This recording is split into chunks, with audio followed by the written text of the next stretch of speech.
I'm going to start with the Great Cat Massacre. No one knows about this except me. There was a Great Cat Massacre, July 1916 in New York. By the end of the month, 72,000 cats had been killed. 72,000 and around 8,000 dogs.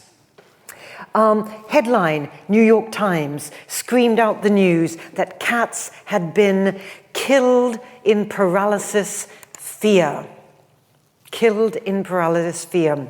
The Times reported that this fear was due to an epidemic of infantile paralysis, or poliomyelitis, a viral inflammation, itis, of the grey polios, a anterior matter of the spinal cord, myelose, which we now know comes in 3 serotypes or 3 viral strains.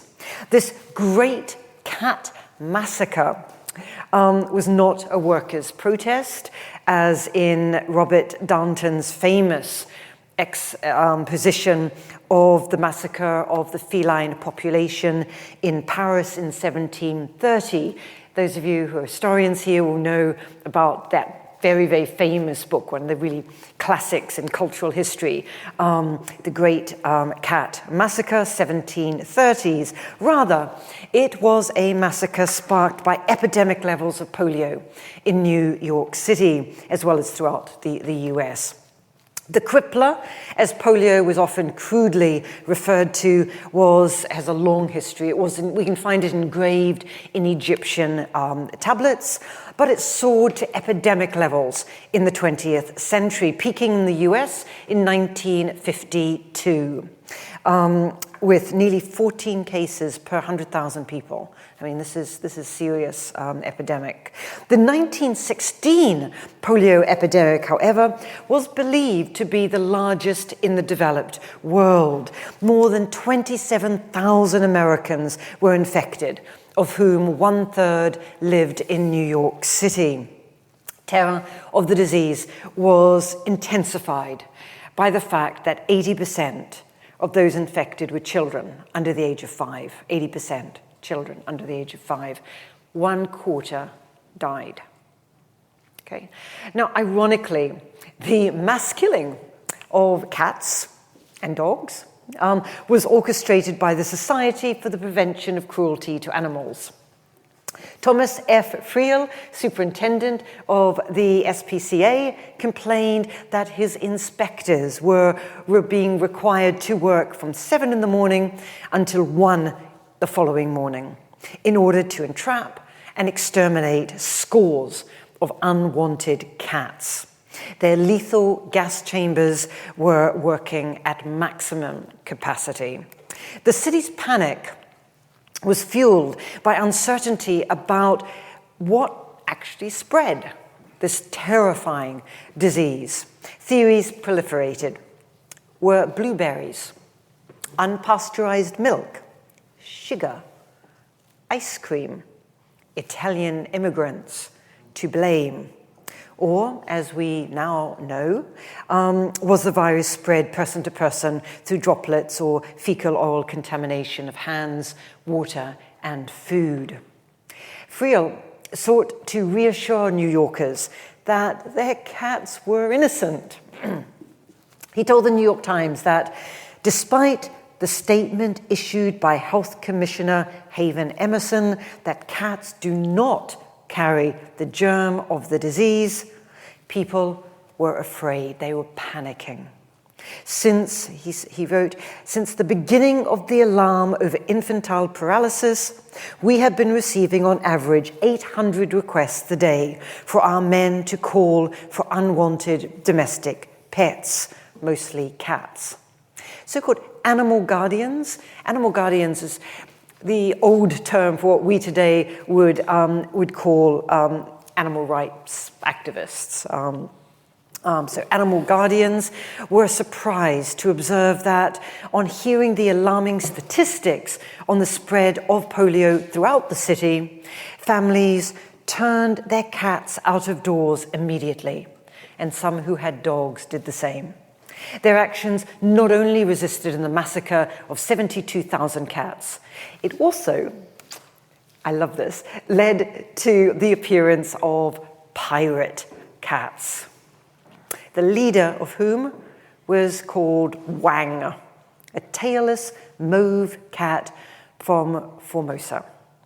Wang, that's a lovely name for a cat. Wang and his cat gang of between 50 and 100 other cats, other pirate cats, terrorized the pious people of the West 80th Street and other residents of the West Upper Side.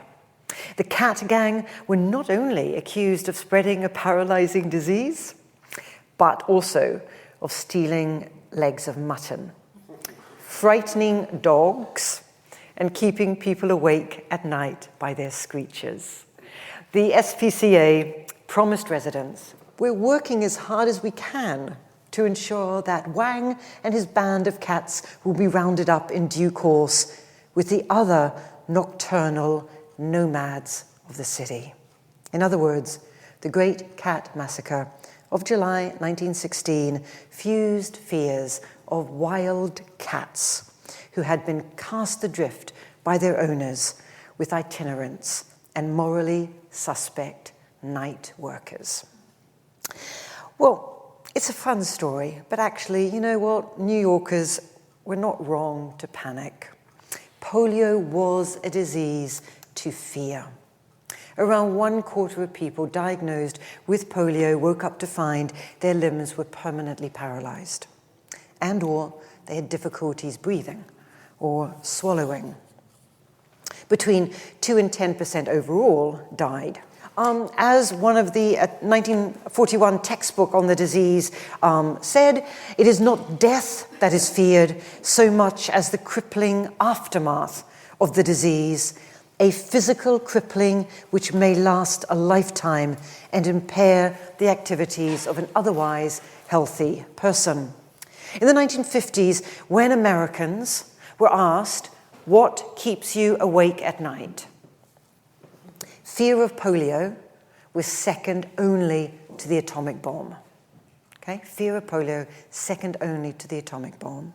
Such fears were stoked up, of course, by media representations of the disease, although at least 150 movies, at least ones I know of, referenced polio. The most famous of these, of course, is Alfred Hitchcock's Rear Window, released in 1954, just before the massive vaccine campaign was against polio was instigated. The film contributed to the stigma and terror associated with polio. Ironically, even organizations dedicated to funding public health education and vaccine research stoked up terror of the disease. 1947, for example, and this is the one that is, I think, one of the worst. The National Foundation for Infantile Paralysis released a film called In Daily Battle. The film, which was unofficially known as The Crippler, used techniques drawn from horror films, especially German expressionist cinema. You know, in other words, it used shadows a lot. So there's always this shadow hovering over. Shadows as the embodiment of virus poliomyelitis. This ominous shadow speaks, saying things like, "I specialize in grotesque, twisting and deforming human bodies. That's why I'm called the Crippler." The shadow moves from the countryside to the city, striking down people as it goes, laughing in a sinister manner. Virus poliomyelitis says, "As you probably know, I'm very fond of children, especially little children." Now, as was the case during the Great Cat Massacre of July 1916, fear of polio was fueled, as I've already mentioned, by uncertainty about what actually caused it, and therefore what steps could people actually take to prevent protect themselves and their families, was polio transmitted through the air, through physical contact, by flies. In 1912, the author of an article entitled Paralysis, the New Epidemic, warned readers that the fly is a carrier of infection. Kill the fly. Not one fly should ever be allowed in or around a house. This is imperative. Never let a fly touch a baby. Or could the route of transmission be traced back to classrooms, playgrounds? Were school children who shared pencils passing on the disease? Or were these children being infected through swimming in municipal pools? These were unanswered questions until the 1940s. Now, without reliable evidence about the transmission of the disease, authorities instigated these major public health campaigns, and they targeted poor and marginalized communities. Although there was, and there certainly is now, but there was at the time, good evidence that polio was actually more prevalent in middle-class households. The poor were stigmatized, and particularly Italian and Jewish immigrants, as well as, of course, no surprise here for those of you who heard my talk on TB, residents of urban slums. Vegetables had to be washed before eating, unpasteurized milk avoided, playgrounds, swimming pools and theaters were shut down, library books were fumigated, areas with high incidence of polio infections were placed in lockdowns, patrols were set up to ensure that potentially infected people remained in their homes and immediate neighborhoods. Swat the fly campaigns were instigated because flies were thought to transmit the virus.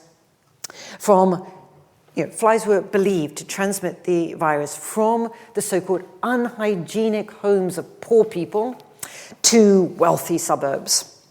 It's really interesting. Flies never seem to fly in the opposite direction. Anyway, in the midst of this kind of uncertainty, scientists worked day and night to identify the causes of this devastating disease. Part of the reason they struggled so long to identify it, to identify the precise nature of polio, was because the disease was caused by a virus, not bacterium. It was too small to be seen under microscopes used at the time. In the end, solving the mystery of polio was central to the growth of the scientific discipline or scientific specialty of virology itself. The virus was only identified in 1909 by the Viennese physician Karl Landsteiner. The following year, Simon Flexner, laboratory director of the Rockefeller Institute for Medical Research, was able to show that it was infectious. Flexner believed that it was spread through inhalation and did not circulate in the digestive tract or blood, and he was wrong in this. He and his collaborator Hideo Noguchi, insisted that polio was a disease of the nervous system. And they had this wonderful poetic descriptions about the innumerable bright dancing points that they began to see through their microscopes.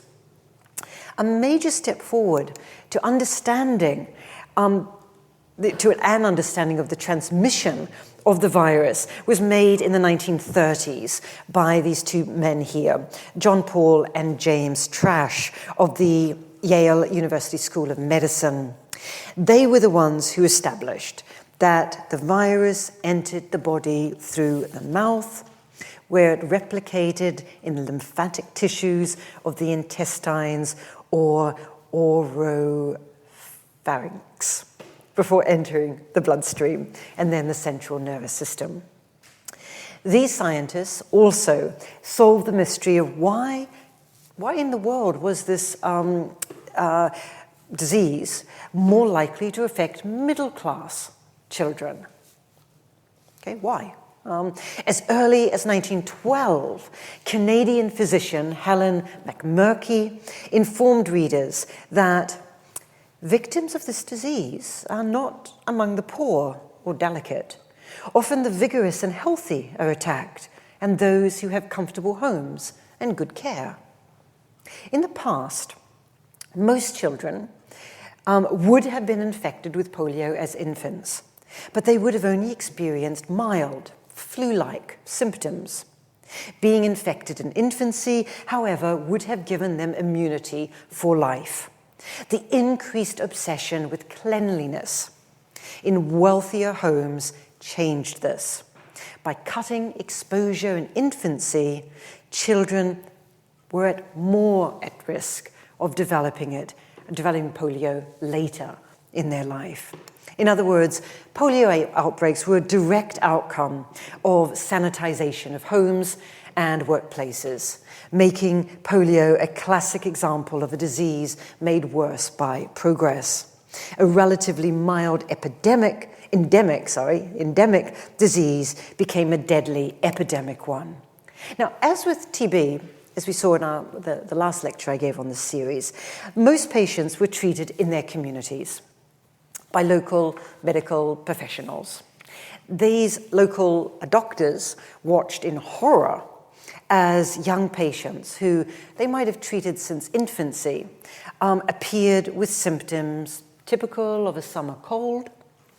For example, headaches, upset stomachs, fever, but then advanced with terrifying rapidity to paralysis or difficulties breathing or swallowing. Many of these physicians would have found the task of distinguishing polio from other diseases, such as cerebral spinal meningitis, impossible. Now, it could be done by examining spinal fluid, but lumbar puncture would have been beyond the capacities of most local doctors, most regional doctors. It was also very painful procedure, making local doctors actually quite reluctant to inflict yet more pain on people who were already, and children particularly, who were already suffering. Not surprisingly, many polio sufferers therefore turned to alternative means of managing the disease.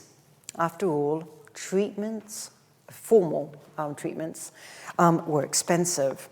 At a time when the median annual wage was less than $900, treatments range from $2,000 to $3,000 the first year, and between $75 and $150 every year thereafter. So, in rural areas, desperate families might, for example, seek the expertise of bone setters, who would vigorously massage the affected limbs. Others were driven into the arms of unorthodox practitioners who resorted to a vast range of unproven practices. And one of my favorites is they would rub the body with kerosene. Now, orthodox medicine prescribed absolute rest and immobilization. Splints, braces, were used to immobilize limbs, sometimes for 9 months, sometimes in fact for a year, but for long periods. Many patients underwent painful orthopedic surgeries aimed at straightening their limbs. From 1928, severely paralyzed patients were encased in iron lungs, most commonly the Drinker tank respirator, named after Philip Drinker of Harvard University, which was a negative pressure ventilator. So what happened is patients would be sealed in these heavy, bulky cylinders from the neck down, while alternating positive and negative air pressure enabled them to breathe. They remained in the device until their recovered muscles strengthened. Many died. Imprisonment inside an iron lung meant that patients were thrown overnight into a situation where they were entirely dependent on nurses, family members, other caregivers, just for everyday survival. Marshall Barr, he developed polio in 1949 when he was 7 years old. He had to be placed in an iron lung after he had a relapse in his 20s. He found that even the most basic activities, eating, for example, required incredible amount of thought and care. He recalled, "You can eat in the iron lung because your head is outside, but the rest of your body is inside. However, since you are flat on your back, you really need to be careful when you swallow. You have to swallow in rhythm with the machine because it's pulling your diaphragm in and then pulling it out again, pushing it out again. You just wait until it's breathing out and then you swallow." Although Barr was actually remarkably stoical about his life in the iron lung, really remarkably stoical, I'll get to that in a minute, others lamented, of course, their loss of autonomy and privacy with its accompanying infantilization. Their only access to the wider world was provided by a mirror. There we go. A mirror that suspended above their face so they could see what was happening behind them.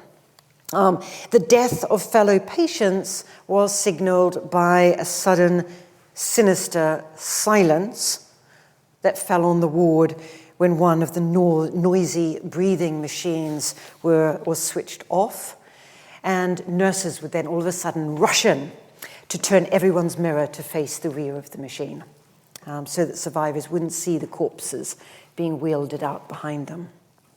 Now, from the early 1940s, polio patients who did not need the assistance of the iron lung, but had been left with twisted limbs, were presented with an alternative to the standard treatment involving immobilization.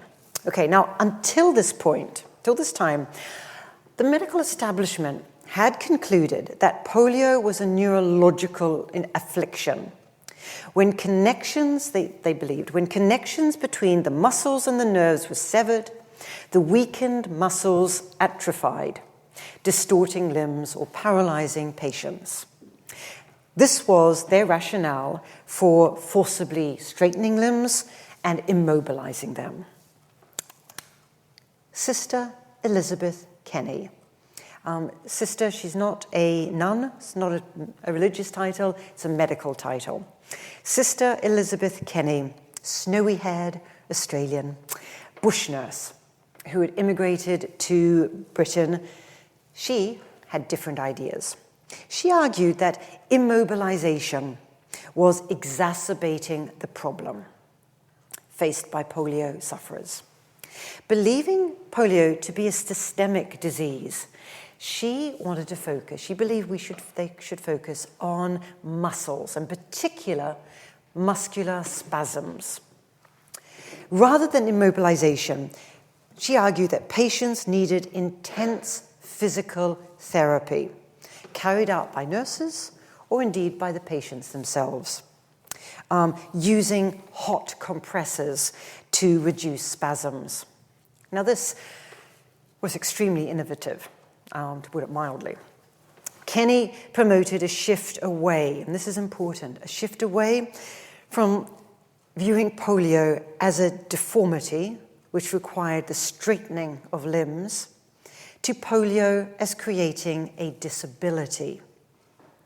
The emphasis on deformity had encouraged, techniques that tried to make people normal, while Kenny's focus on disability stressed functionality and the need to enable polio sufferers to live full lives.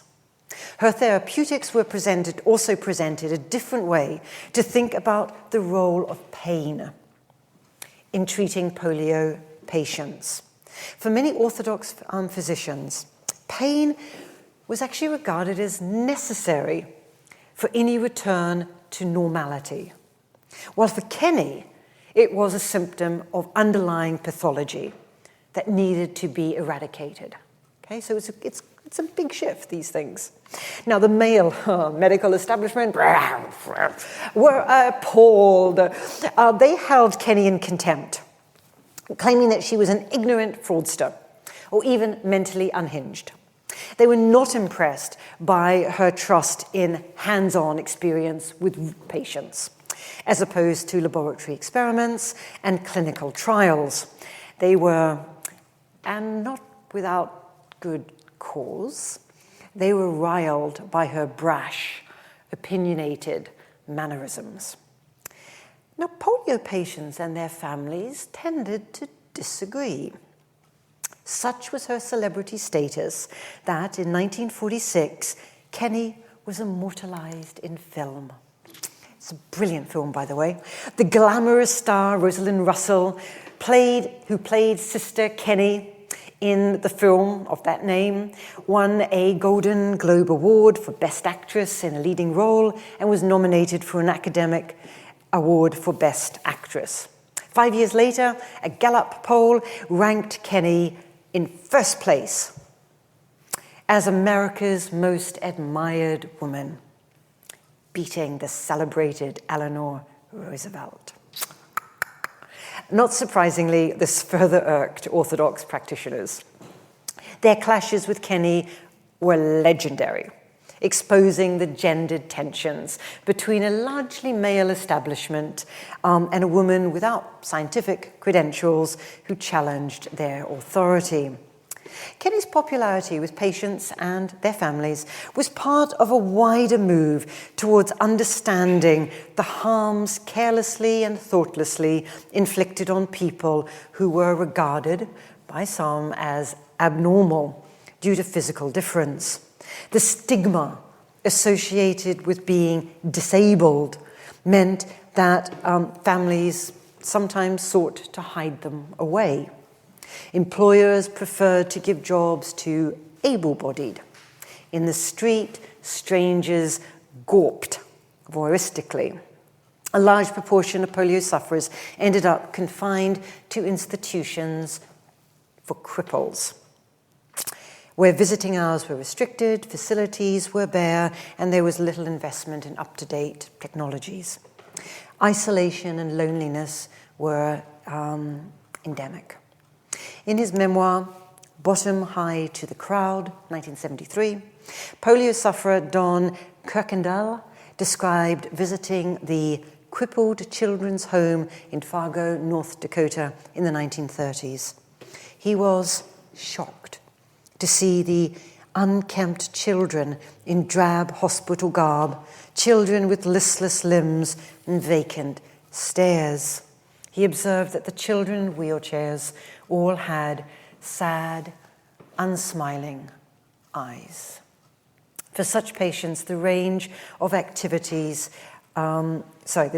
anxieties could be overwhelming. Would they ever become normal? Would they always have to endure the shame and humiliation of dependency? Had they been abandoned by their family, friends? Would they be able to catch up with peers in terms of education or careers? Were they to be forever condemned to fall short, letting everyone down? Physical rehabilitation, firmly founded on Protestant self-help doctrines and the need to pursue normalization, dominated their waking lives.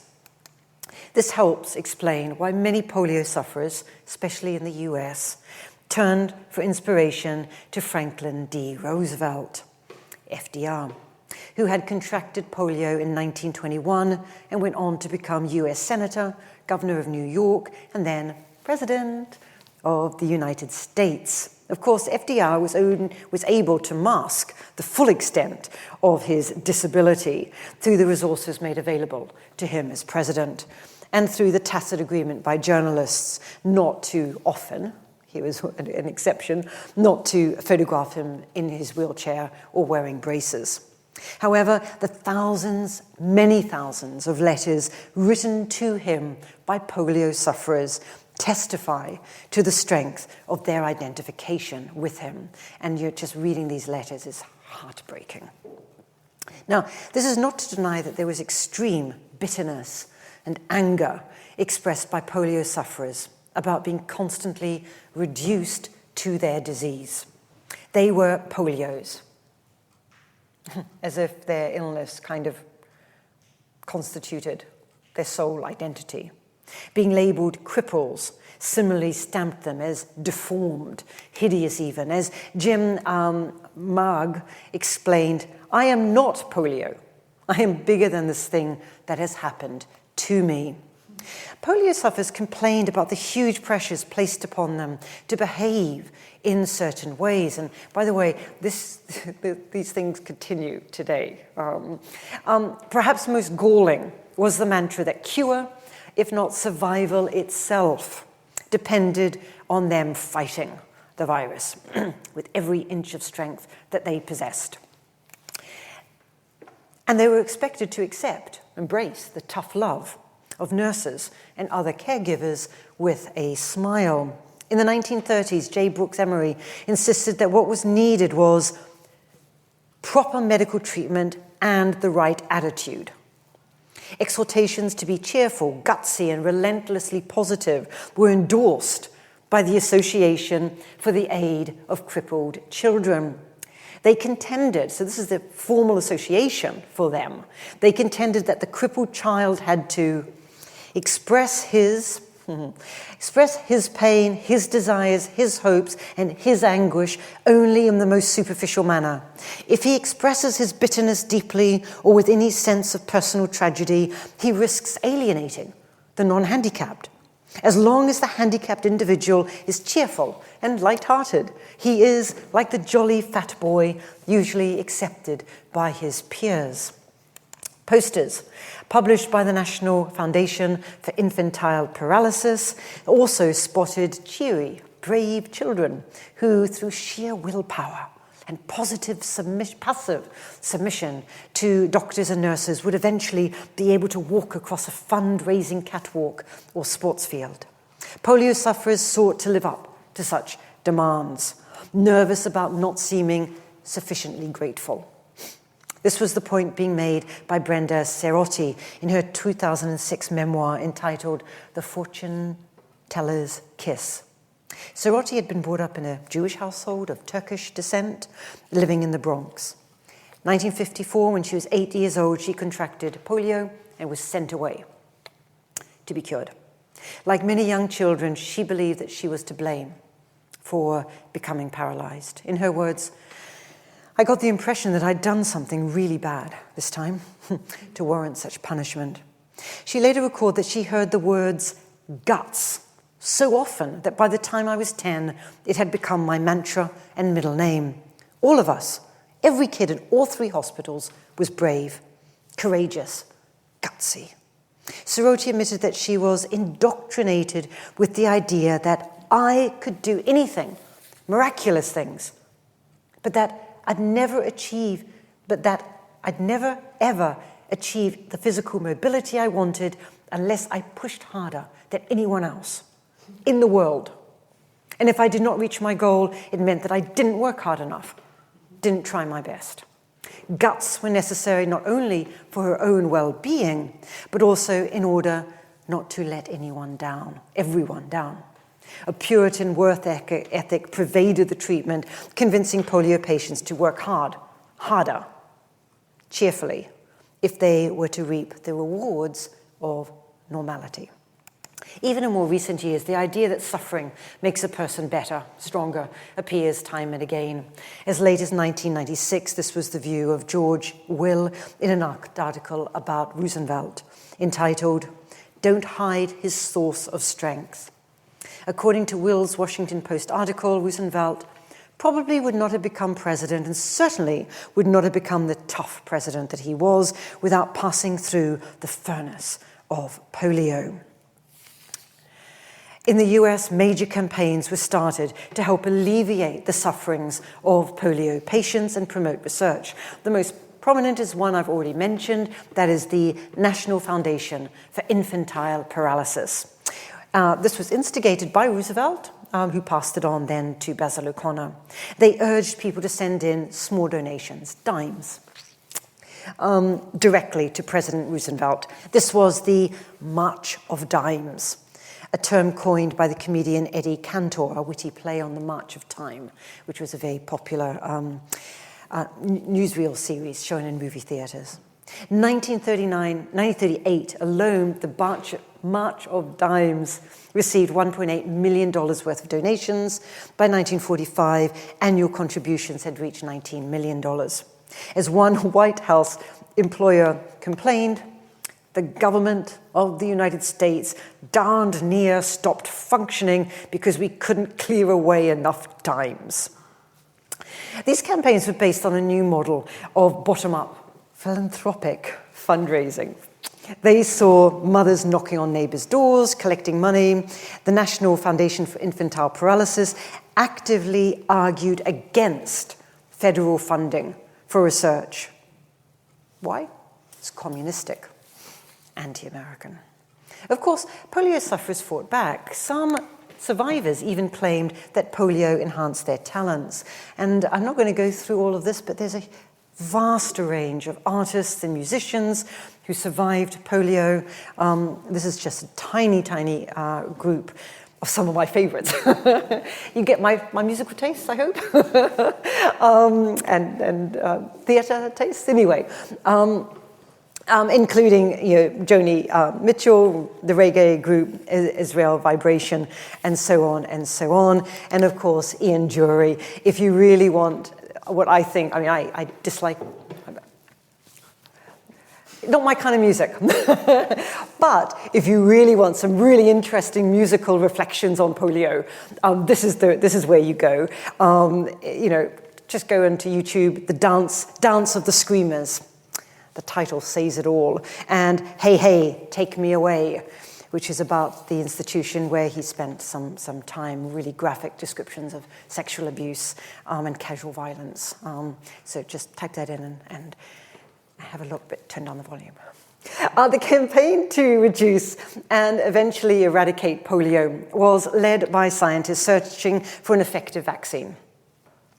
1930s saw some failed experiments. Most tragically, the vaccines created, independently incidentally, by John Colmer and Morris Brodie, infected recipients and killed others, and did really damage in terms of reputation of vaccines. Colmer had tried to weaken the polio virus so that when it was injected into people, they would develop protective immunity. But when he tested his vaccine on 10,000 American and Canadian children, 10 became paralyzed and 5 died. Jonas Salk and Albert Sabin were more fortunate. Salk created a killed vaccine, while Sabin experimented with a live but weakened one. Now, the advantages of Sabin's vaccine included the fact that it could be administered orally, just on a sugar cube. And it stimulated the immune system really, really quickly. While Salk's vaccine required 3 injections in addition to a booster, while Sabin's only needed a single dose. Now, the story of the bitter rivalry between these two men, both extremely combative and disagreeable men, has been told innumerable times, so I'm not going to retell this very familiar story here. Their differences were really as much about personal style as about scientific content. It was a medical drama that drew its oxygen from the structure of the US healthcare system, the early growth of virology as a disparate discipline, the politics of the Depression, and the Cold War. Unfortunately, their legendary rivalry has led historians of science to overlook the scientific genius of a Johns Hopkins University virologist called Isabel Morgan. She was actually the first scientist to identify the 3 serotypes of poliovirus, all of which needed to be taken into account if you're going to have a successful vaccine. Her killed virus vaccine culminated in the approval of Salk's vaccine in 1955. Morgan did not reap the benefits of her research because in 1949, when she was at the height of her career, she married, leaving her laboratory behind. It was Salk's research that initially triumphed. He was ruthless, keen for scientific breakthroughs. He tested the virus on his wife and children, before setting out to persuade millions of parents and teachers to allow their children to become guinea pigs, effectively. His field trial was the largest test of a medical product in the US. It eventually involved 1.8 million people, some of whom were given the vaccine, others were given a placebo, a saline injection, others were given nothing. So it was also a double-blind trial. So this is a really big trial. It was also a double-blind trial. In other words, neither the doctors giving the injections nor the participants knew whether or not they had actually been vaccinated. The trial was a sensation, with the first shot being given on the 26th of April, 1954 to this little boy here, Randy Kerr of Fairfax County, Virginia. And the results concluded that the vaccine was between 60 and 80% effective. Showing a cavalier attitude to accuracy, newspapers throughout the country declared polio is conquered. 60 to 80% efficiency, I mean, goodness. Anyway, polio is conquered. Salk became the celebrity scientist, much to the annoyance of his team, members of his laboratory, whom he somehow forgot to credit. Many scientists, including Morgan, contributed to Salk's success, but their names were buried under a colossal clinical ego. The adulation came to an end. In the US, unlike Canada, private drug companies manufactured and distributed the vaccine. In the spring of 1955, so it's private drug companies, unlike in Canada where it's state. Spring 1955, one of these companies, Cutter Laboratories in Berkeley, California, released 6 lots of the Salk anti-polio vaccine that contained live polio virus. They had not tested their vaccine lots sufficiently. What used to take 4 weeks to test in 1954 was taking only 1 day in 1955. Think profits. In other words, their manufacturing processes had not fully inactivated the virus. Salk had assumed that there was a linear relationship between the amount of virus that would be killed by these chemicals and the length of time taken to treat the virus. This was mistaken. 200 people became ill with polio, 11 died. It was a disaster that is often compared with other tragedies associated with vaccines, such as the 1930 Lübeck tragedy, in which the BCG vaccine, which I spoke about last time, infected 173 neonates with TB and killed 72. The vaccines against yellow fever, administered to US Army troops, 1942, which led them to contract hepatitis B, and so on and so on. In the case of polio, a lawsuit subsequently cleared Cutter Laboratories of negligence, but made them liable for damages. This is an important legal ruling because it meant that even if a company was not at fault, they could still be forced to pay damages. Some commentators claim that this legal doctrine of liability without fault is at least partially responsible for the hesitancy of pharmaceutical companies to produce vaccines subsequently. The Cutter incident had major effects. The American Medical Association accused the National Foundation for Infantile Paralysis of chasing profits and acclaim at the expense of scientific precision. It was pointed out that too much pressure was being placed on manufacturers to distribute a magic bullet to solve the problems of complex diseases. The furore also shifted attention to Sabin's research into the live virus vaccine. Due to the fact tensions between the US and Russia had improved with the death of Stalin in 1953, Sabin was able to collaborate with Russian scientists. Together, they vaccinated 10 million Russian children, demonstrating that Sabin's vaccine was safe. Now, the introduction of vaccine was followed by a steep decline in the incidence of polio, but it didn't benefit everyone. Polio survivors found themselves sidelined. There were other, more exciting scientific challenges to conquer. The vaccine dramatically reduced the incidence of polio, however, had a less positive effect for patients who had already been infected. These patients had been praised for their guts, their courage, their resilience. After the success of vaccinations, they were cast aside and basically forgotten. As distinguished writer and polio survivor Ton Gould put it in A Summer Plague, Polio and Its Survivors, he came from a generation of polio patients who had been born too soon.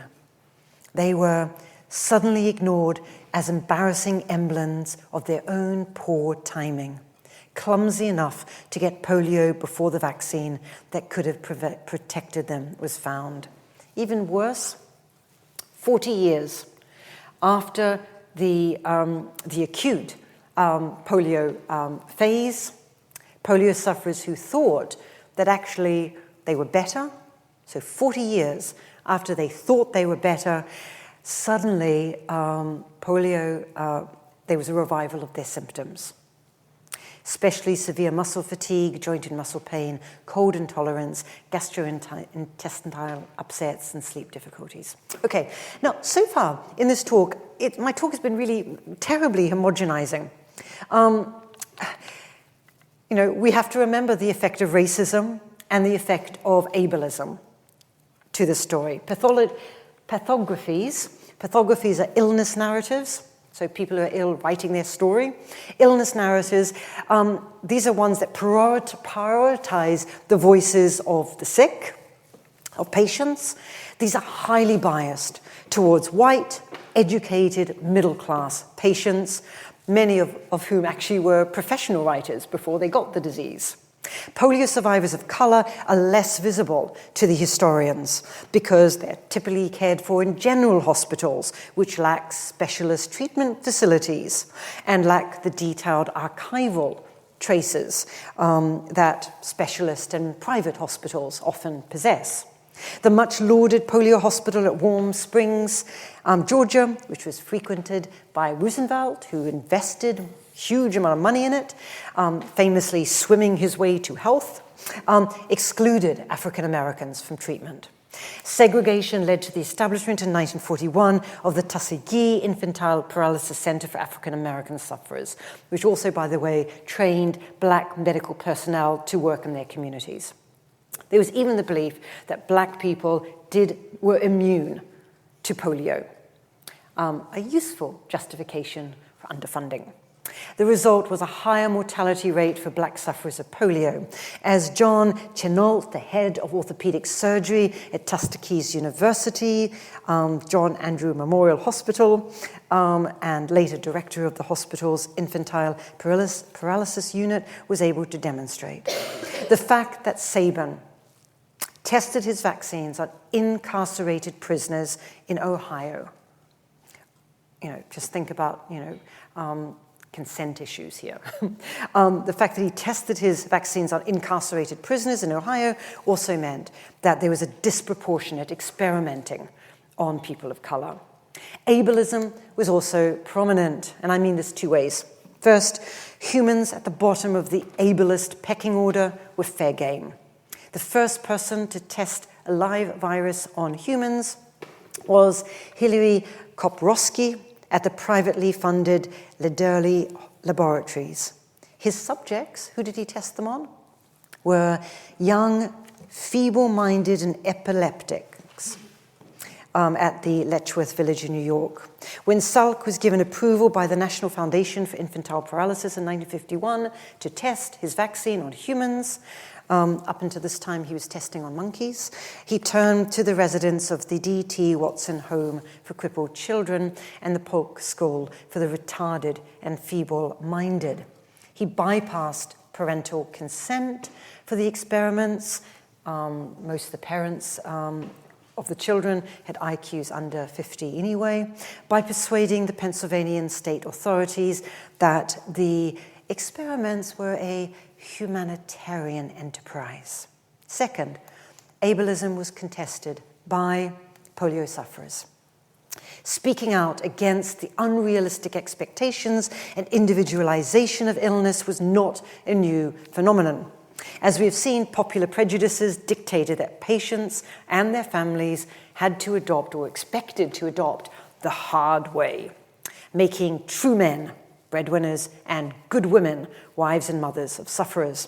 This is what sociologist Irvin Kenneth Zola was fuming against when he noted that if a Franklin D. Roosevelt could overcome handicaps, so could and should all the disabled. And if we fail, he was a sufferer, and if we fail, it's our problem, our personality defect, our weakness.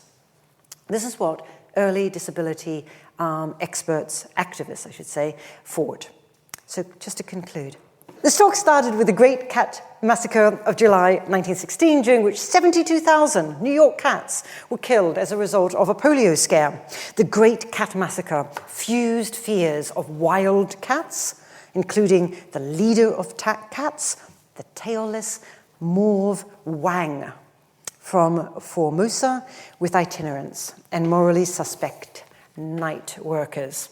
The virus that caused polio devastated millions of lives, and we owe huge debt to the scientists and other medical personnel who sought and eventually succeeded in creating a vaccine that would protect people in the future. They did so at a cost, through exploiting the vulnerabilities of children from poor homes, children and adults with learning difficulties, prisoners, and people of color. The fight back was slow coming, but determined. People who had been stigmatized as polios or cripples refused the label. Through consciousness raising and activism, they insisted not only on their rights to accessible physical and social spaces, but also on their complex humanity. In this way, polio survivors were important in the disability and patients' rights movements, drawing inspiration from and inspiring LGBT activism, women's liberation, students' activism, anti-nuclear campaigns. They started mobilizing against a world where their needs were willfully ignored or, worse, denied. Early targets were curbs, steps, inaccessible bathrooms. Men like Ed Roberts, for example, was the first wheelchair user to attend the University of California, Berkeley, where he lobbied for wheelchair access, counseling, and services that would enable disabled people to live in the community. He was the founder of the advocacy group, the Center for Independent Living. Disability activists resisted the assumption by people in normal land, otherwise known as TABs, temporarily able-bodied, for assuming that polio survivors possessed an identity entirely fixed, or fixed entirely, according to their impediment. They were increasingly suspicious of the tyranny of the medical examiner. And crucially, they contested the idea that a virus alone creates a disability. Rather, scientific ideologies, public understandings, social policy all interact with a virus to create a disease labeled a disability. And that's all I've got to say. Thank you.